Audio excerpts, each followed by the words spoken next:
les agonies lentes. On voit sortir, l'été, par les superbes temps, les poitrinaires longs, fluets et tremblotants. Ils cherchent, l'œil vitreux et noyé de mystère, dans une grande allée, un vieux banc solitaire, et que le soleil cuit dans son embrasement. Alors, ces malheureux s'assoient avidement, et débiles, voûtés, blêmes comme des marbres, regardent vaguement la verdure des arbres.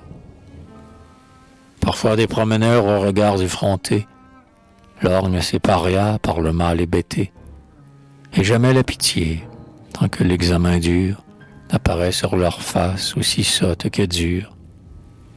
Trop béats pour sentir les deuils et les effrois, ils fument devant eux, indifférents et froids, et l'odeur du cigare, empoisonnant la brise, cause à ces moribonds une toux qui les brise. Eux, les martyrisés, eux, les cadavéreux, comme ils doivent souffrir de ce contraste affreux où la santé publique, avec son ironie, raille leur misérable et cruelle agonie. Pour eux, dont les poumons flétris dès le berceau s'en vont, heure par heure et morceau par morceau, pas d'éclairs consolants qui fendent leurs ténèbres. Puis, ils sont assaillis de présages funèbres, ayant en plein midi, par un azur qui bout, l'hostilité nocturne et louche du hibou. Un convoi rencontré près d'une basilique, un menuisier blafard à l'air mélancolique, qui transporte un cercueil à peine raboté, où déjà le couvercle en dôme est ajusté.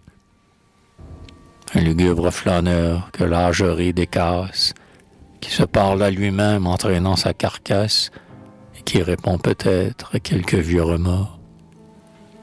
Une main qui remet des faire-part de mort, un prêtre en capuchon comme un jaune trappiste. Toutes ces visions s'acharnent à leur piste. Le terme de leur vie, hélas, va donc échoir.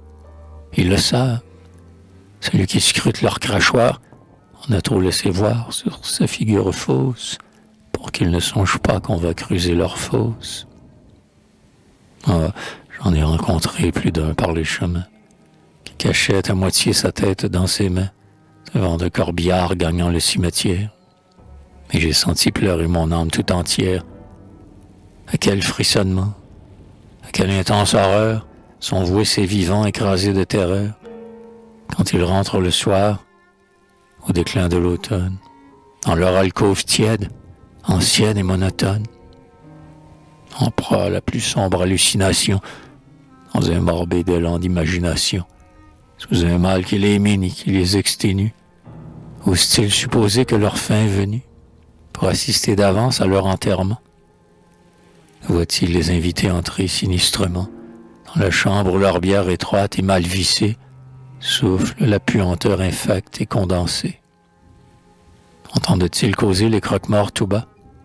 Sentent-ils qu'on soulève et qu'on porte là-bas, sous les panaches blancs de la lente voiture, le bois rectangulaire où gît leur pourriture? Dans la nef, aux accords d'un orgue nasillard, sur le haut catafalque, au milieu d'un brouillard, dansant, qu'on fait brûler auprès d'eux sur la pierre, pour combattre l'odeur s'échappant de leur bière, entre des cierges gris aux lueurs de falots, appelés par des voix qui étouffent le sanglot, et pleurés par des chants d'une plainte infinie. Voit-il qu'on est au bout de la cérémonie mortuaire et qu'on va les jeter dans le trou?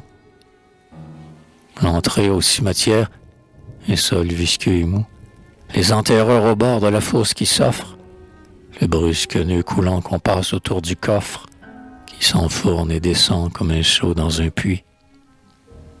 Le heurement du cercueil au fond du gouffre, et puis, à la fin, les cailloux, les pierres et l'argile qui frappent à coups sourds leur couvercle fragile, tout cela passe-t-il en frissons désolés, au plus creux de leur âme et de leurs os gelés, et dans un soliloque amer et pulmonique, ne pouvant maîtriser la suprême panique, crie-t-il « Grâce !» au destin qui répond « Non !» mort. Ainsi je songe, et j'offre à vous que le spleen mort, à vous, pâle martyr, plus damné que Tantale, ces vers noirs inspirés par la muse fatale.